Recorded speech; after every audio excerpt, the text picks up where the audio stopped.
যে এই সমস্ত প্রতিষ্ঠান লিগ্যাল প্রতিষ্ঠান আছে সেখানে তারা রোগী সরায় নেবে যত দ্রুত সম্ভব। আমরা কোনো সময় পেতে দিই না। সেই ক্ষেত্রে স্বাস্থ্য অধিদপ্তর সহায়তা করবে কেন? আমরা স্বাস্থ্যমন্ত্রীর বাসায় যাইতে যদি বলে আমরা স্বাস্থ্যমন্ত্রীর বাসায় যাব, আর যদি উনি আমাদের দায়িত্ব নেয় না আমরা গণভবনে আমরা ই করব।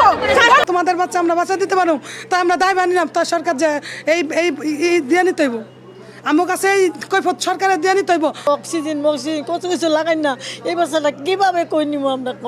প্রতিটা বাচ্চা সব এখানে থাকবো, সরকার দায় নিয়ে যদি আমাদের বের করতে পারে বের করবে। এত শিশু বাচ্চা অক্সিজেন দেওয়া অবস্থায় আছে, এত ছোট বাচ্চা নিয়ে আমরা অন্য হাসপাতালে কিভাবে যাব? যত সম্ভব। আদ্দিন হাসপাতালের লাইসেন্স শেষ পর্যন্ত স্বাস্থ্য অধিদপ্তর বাতিল করছে। আসলে এটা বাতিল হওয়ার কথাই ছিল, কিন্তু মাঝখানে যখন জামাতের নেতা বা জামাতের আইনজীবী শিশির মনির যখন আদ্দিন হসপিটালের পক্ষে বা আদ্দিন হসপিটালের আইনজীবী হিসেবে সাংবাদিকের সাথে কথা বলেন, তখন উনি বলছিলেন যে 1 কোটি টাকা করে যে 6টা নবজাতক শিশু দুর্ঘটনার কারণে মারা গেছে ওদের ফ্যামিলিকে 1 কোটি টাকা করে ক্ষতিপূরণ দেওয়া হবে। তো ওই কথার পরে আমরা সবাই ভাবছিলাম হয়তো স্বাস্থ্য অধিদপ্তর থেকে তেমন কোনো শাস্তি দেয়া হবে না, বা হয়তো এটা ফ্যামিলিদেরকে নিয়ে ওই নবজাতকের যে পরিবারগুলো আছে ওই পরিবারগুলোর সাথে হয়তো আদ্দিন হাসপাতাল কর্তৃপক্ষের একটা সমঝোতা হয়ে গেছে, সম্ভবত এটা আমরা ধারণা করছিলাম। কিন্তু আজকে যেটা হলো, সবাই দেখলাম যে স্বাস্থ্য অধিদপ্তর আদ্দিন হাসপাতালের লাইসেন্স বাতিল করছে। তবে এখানে একটা বিষয় আছে, আদ্দিন হাসপাতাল কর্তৃপক্ষ চাইলে 30 দিনের ভিতরে আবার এটা আপিল করতে পারবে যে এই লাইসেন্স বাতিল না করার জন্য। লাইসেন্স বাতিল করার আগে কিন্তু স্বাস্থ্য অধিদপ্তর হাসপাতাল কর্তৃপক্ষকে একটা নোটিশ দিয়েছিল যে কেন লাইসেন্স বাতিল করা হবে না, 3 দিনের মধ্যে এর আনসার বা উত্তর দেওয়ার জন্য। তো হাসপাতাল কর্তৃপক্ষ যে উত্তরটা দিছে স্বাস্থ্য অধিদপ্তরকে, স্বাস্থ্য অধিদপ্তর তাতে সন্তুষ্ট হয় নাই, যার কারণে আজকে এই ঘোষণাটা আসছে যে লাইসেন্স বাতিল করা হয়েছে। আসলে লাইসেন্সটা বাতিল করা বা শাস্তি দেওয়াটা জরুরি ছিল, কারণ বাংলাদেশে স্বাস্থ্য ক্ষেত্রে বা স্বাস্থ্য খাতে কি ঘটে এটা আমরা সবাই জানি। ঠিক হাসপাতাল বলেন বা ক্লিনিক বলেন বা চিকিৎসক বলেন, যাই বলেন, এদেরকে ছাড়া আসলে আমরা চলতেও পারবো না, এটাও ঠিক। কিন্তু বেশিরভাগ ক্ষেত্রেই ওরা কি মনে করে, হাসপাতাল বা ক্লিনিকে যারা কাজ করে, ডাক্তার বলেন, নার্স বলেন বা যারাই কাজ করে, ওরা মনে করে যে সাধারণ মানুষ বা আমরা যারা আছি ওদের কাছে জিম্মি। আমরা আসলেই জিম্মি, কারণ তারপরেও ঠিক হতো যদি মনে করেন আমরা যে টাকাটা দিই ওই টাকাটার বিনিময়ে যদি ভালো সেবা ভালো চিকিৎসা পাইতাম, তাইলে ঠিক আছে, সমস্যা নেই। কিন্তু টাকা দেওয়ার পরেও তো আপনি ভালো সেবাও পাবেন না, ভালো চিকিৎসা পাবেন না। আপনি বেশিরভাগ ক্লিনিক হসপিটালে গেলে ওইখানে যারা কাজ করে, স্বাস্থ্যকর্মী বলেন, নার্স বলেন বা যারা নর্মাল কাজ করে, ক্লিনিকের কাজ করেন, আয়া যাদের বলে, ওদের ব্যবহার দেখলে আপনি আর কি আশ্চর্য হবেন যে এত টাকা দেওয়ার পরে ওরা যেরকম আচার ব্যবহার করে সেইটা আসলে কোনো ক্ষেত্রেই কাম্য না। সো বিষয় ওইটা না, বিষয় হইল যে কোনো হসপিটালই হোক, বড় হোক বা ছোট হোক, কোনো বড় দলীয় নেতার হোক বা বিরোধী দলীয় নেতার হোক, যাই হোক, তুমি একটা অপরাধ করছো তোমার অবহেলার কারণে, এটা তো অবশ্যই তুমি এটা থেকে তুমি বাঁচার কোনো উপায় নাই। তুমি বলতে পারবে না যে এটা একটা দুর্ঘটনা ঠিক আছে, কিন্তু এটা ঘটছে তোমার কারণেই। প্রথমত তুমি এসি বন্ধ করছো, তারপরে ভেন্টিলেশন যেটা বলে একটা হসপিটালের ভিতরে যে বাচ্চাগুলো যেইখানে আছে ওইখানে বাইরে থেকে কোনো এসি বন্ধ করছো, ভালো কথা, বাইরে থেকে কোনো বাতাস ভালো করে আসার কোনো সুযোগ নাই। তারপরে হাসপাতালে অনেক বেশি লোকও ছিল, তো অনেক সব কিছু মিলাইয়া এটা কর্তৃপক্ষের দোষ। এই জিনিসগুলো আগে চিন্তা করা দরকার ছিল যে এগুলা ঘটতে পারে। তো কারণ এখানে এতগুলো শিশু, বড় হইলে ঠিক আছে, বড়দের ক্ষেত্রে ডিফারেন্ট, কিন্তু শিশুরা, নবজাতক শিশুর ক্ষেত্রে অনেক বেশি টেক কেয়ার করতে হয়।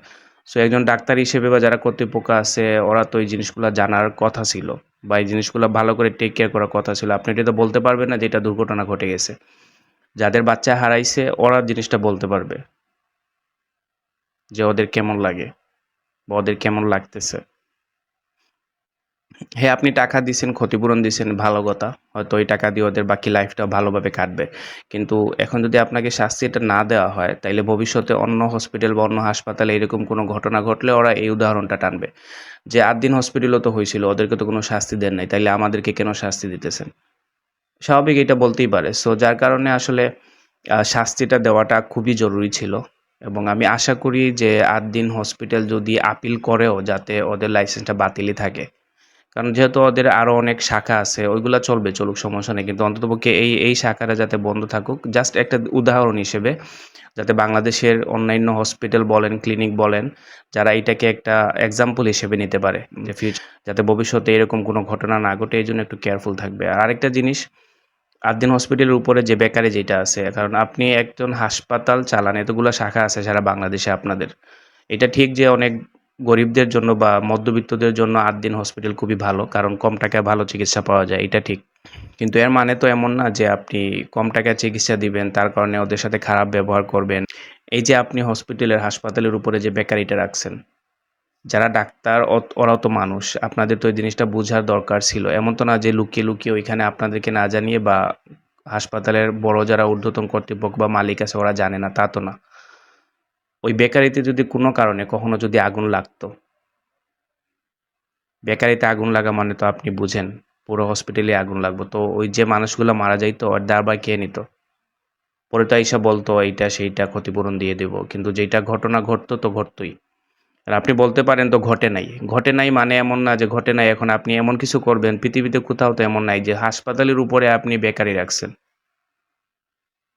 তাও বেকারিটা কত আর কি একদম খারাপ, পরিষ্কারও না। ওইখানে ওই দিন স্বাস্থ্যমন্ত্রী গেছিল, দেখলাম যে বেকারি যে পানি যেগুলো আছে, যেগুলোতে ওয়াশ করা হয়, দুর্গন্ধ, এত খারাপ অবস্থা আর কি, কিন্তু তারপরে ওইটা চলতেছে হসপিটালের উপরে, চিন্তা করেন। আরেকটা জিনিস এখানে স্বাস্থ্য অধিদপ্তর থেকে যেটা ঠিক হয় নাই, কারণ আপনার হাসপাতাল কর্তৃপক্ষের সাথে লাইসেন্স বাতিল করার আগে অন্ততপক্ষে একটা সমন্বয় করা জরুরি ছিল। এখন আপনি যেটা বলছেন বা স্বাস্থ্য অধিদপ্তর থেকে যেটা বলা হচ্ছে যে যত তাড়াতাড়ি সম্ভব যারা রুগী অলরেডি চিকিৎসা নিতেছেন ওরা যাতে এইখান থেকে ট্রান্সফার করে অন্যান্য হসপিটালে বা হাসপাতালে নিয়ে যাওয়া হয়, আর নতুন যাতে কোনো রুগী আর অ্যাডমিশন নিতে না পারে। তো স্বাস্থ্য অধিদপ্তরে আসলে এই জিনিসটা করা উচিত ছিল, কমপক্ষে 1 সপ্তাহ বা 10 দিন সময় দেওয়া উচিত ছিল। কারণ যারা চিকিৎসা নিতেছে, অনেকে আছে সিজার হয়েছে, নতুন বাচ্চা হয়েছে, অনেকে আছে অপারেশন হয়েছে, ওরা তো 1-2 দিনের ভিতরে আপনার হাসপাতাল ছেড়ে যাওয়া অনেক রিস্কের বিষয়, যেতে পারবে কিন্তু এটা অনেক রিস্কের বিষয়। তো আপনি 6টা শিশু মারা গেছে, তার কারণে এখন যদি আরও 10-15 জন মারা যায়, ওইটা তো ঠিক না। তো এটা আসলে ডিসিশনটা নেওয়ার আগে হাসপাতাল কর্তৃপক্ষের সাথে একটু কথাবার্তা বলা দরকার ছিল। যদিও স্বাস্থ্য অধিদপ্তর কোনো টাইম দেয় নাই, তো আশা করি ওইখান থেকে কথা বলে জিনিসটা 1 সপ্তাহ বা 10 দিন সময় দেওয়া হবে, যাতে রুগী যারা অলরেডি চিকিৎসা নিতেছে ওদের যাতে কোনো ক্ষতি না হয়, ওরা যাতে চিকিৎসা নেওয়ার পরে ধীরে ধীরে অন্যান্য হসপিটালে ট্রান্সফার হইতে পারে। তা নাহলে কিন্তু এখানে আরেকটা ঝামেলা হয়ে যাবে।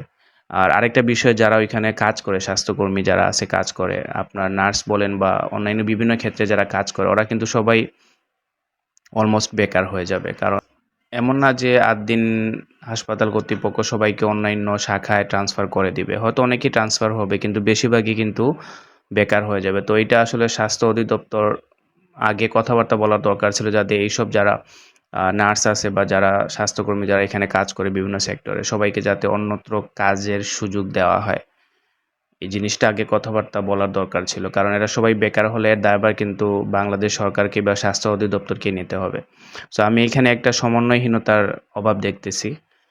স্বাস্থ্য অধিদপ্তরের আসলে এটা দরকার ছিল আগে ভালো করে আলাপ আলোচনা করে কিভাবে কি করা যায়, এটা আগে কথাবার্তা বললে ভালো হইতো। এখন যেটা ঝামেলা হইতেছে, অনেক রুগীরাই কমপ্লেন করতেছে বা যারা ওইখানে কাজ করে সবাই কমপ্লেন করতেছে যে ওরা এখন কি করবে।